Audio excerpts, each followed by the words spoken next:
Brace Lord. இன்னைக்கு ஜேசப்பா உங்ககிட்ட சொல்ல நினைக்கிற வார்த்தை என்னண்டா, மனுஷனுடைய வழியெல்லாம் அவன் பார்வைக்கு செம்மையாக தோன்றும், கர்த்தரோ இருதயங்களை நிறுத்து பார்க்கின்றார். நீதிமொழிகள் 21:2. நம்முடைய லைஃப்பில் நாம் அநேக காரியங்கள் பிளான் பண்ணியிருப்போம், இல்லைன்னா டிசைட் பண்ணியிருப்போம். நான் இந்த கோர்ஸ் எடுத்து படிக்க போகிறேன், இல்லைன்னா நான் இந்த பிஸ்னஸ் செய்ய போகிறேன், நான் இதை வாங்கலாமன் இருக்கேன், நான் வீடு கட்டலாமன் இருக்கேன் அப்படின்னு அநேக காரியங்களை நாம் மனசில் பிளான் பண்ணியிருக்கலாம், கரெக்டாக? ஆனால் எல்லா காரியங்களுமே நமக்கு எப்படி தோணும்?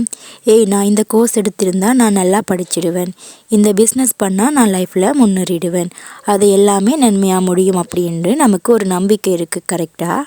ஸோ வசனம் என்ன சொல்லுது அப்படின்னா, மனுஷன் செய்வது எல்லாமே நன்மையாக தான் தோன்றும், ஆனால் கர்த்தர் என்ன பண்ணுறாரு, அது எல்லாத்தையும் நிறுத்து பார்க்கின்றார். அவங்களுடைய இருதயத்தை நிறுத்து பார்க்கின்றார். நீங்கள் என்னெல்லாம் செய்கிறீங்க, இந்த காரியம் செஞ்சால் என்ன ஆகும் என்று எல்லாமே அவருக்கு தெரியும். ஓகே, அனதர் வேர்ட்ஸ், மனுஷனுடைய இருதயத்தின் எண்ணங்கள் அநேகம், ஆனாலும் கர்த்தருடைய யோசனையே நிலை நிற்கும். நாம் என்ன பண்ணாலும் பிளான் பண்ணியிருக்கலாம், நான் அதை செய்யணும், இதை செய்யணும், நான் அப்படி நடந்திருக்கணும், இப்படி நடந்திருக்கணும், அது எல்லாமே எனக்கு கண்டிப்பாக நன்மையாக தான் முடியும் அப்படின்னு நாம் நிறைய காரியங்கள் பிளான் பண்ணியிருப்போம், கரெக்டாக?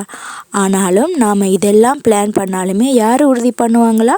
ஏசப்பா தான் உறுதி பண்ணுவாங்களாம். ஸோ நாம் என்ன தான் பிளான் பண்ணாலுமே கர்த்தருடைய யோசனை தான் நிலை நிற்கும். அவர் என்ன நினைக்கிறாரோ அது மாத்திரம்தான் நடக்கும். ஏன்னா நம்மளுடைய பிளான்ஸ் எல்லாமே நம்மளுடைய பிளான்ஸ், நம்மளுடைய டிசிஷன் எல்லாமே சில நேரத்தில் நம்மளையே பிரேக் பண்ணிடும். ஓகே, நம்மளையே உடைச்சி போட்டுரும், நம்மளையே அந்த காரியங்கள் எல்லாம் உடைச்சிடும். ஸோ அதனால தான் ஏசப்பாவோட யோசனை மாத்திரம்தான் நிலை நிற்கும், ஏசப்பாவோட யோசனை மட்டும்தான் நிலை நிற்கும்.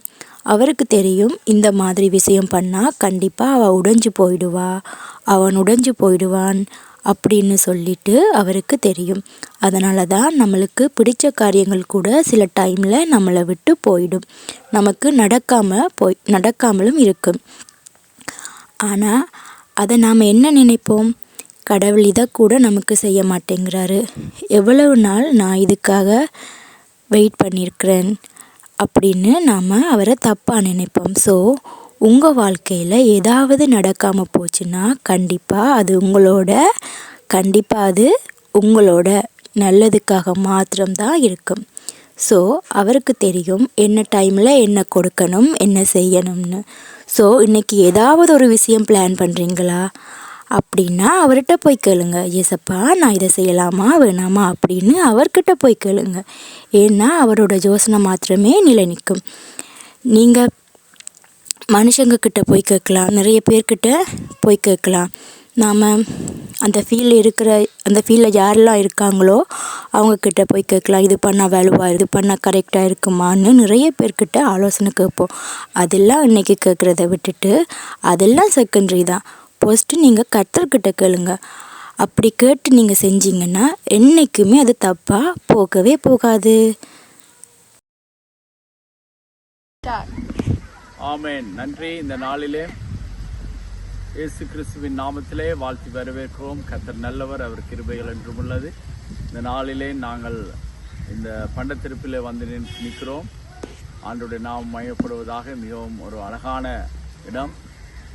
இந்த சூழ்நிலையிலே ஆண்டவருடைய நாமம் மையப்படுவதாக இந்த நாளிலே ஆண்டவரை பற்றியான ஒரு சில செய்தி, ஆண்டவருடைய சமாதானம், சந்தோஷத்தை நாங்கள் பெறுவதற்கான வழி ஆக இயேசு கிறிஸ்து இருக்கிறார். இடத்துல எத்தனையோ பேர் இளைப்பாறுதலுக்கு வந்தாலும் அவருடைய உள்ளங்களிலே நிரந்தரமான இளைப்பாறுதலை கொடுக்கிறவர் இயேசு கிறிஸ்து ஒருவரே. அவர் எங்களுடைய தேவனாக இருக்கிறார்.